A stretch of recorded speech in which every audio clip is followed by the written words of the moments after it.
അസ്സലാമു അലൈക്കും. തൗഹീദ്. എന്താണ് തൗഹീദ്? അള്ളാഹു. ആരാണ് അള്ളാഹു?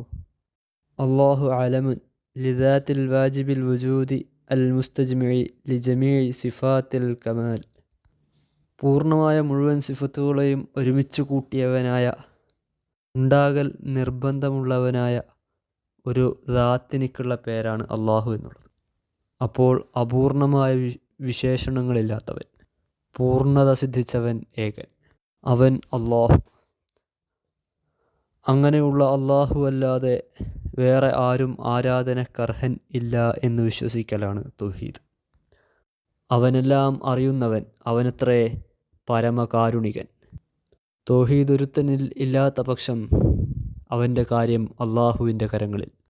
തൗഹീദിൻ്റെ വക്താക്കൾക്കെതിരെ വിമർശന ജൽപ്പനങ്ങൾ തലപൊക്കുമ്പോൾ ആ വാചകങ്ങളുടെ ഉടമസ്ഥർക്ക് കുഫറിൻ്റെ കാപട്യത്തിൻ്റെ ചൂരും ചുവയുമുണ്ടാകും. ഈ കാപട്യത്തെ എതിരേൽക്കാൻ സൂരികളില്ലെങ്കിൽ പല ഹൃദയങ്ങളിലും കറപുരളും. ഷിർക്കിൻ്റെ പാതകൾ മറഞ്ഞുകിടക്കും.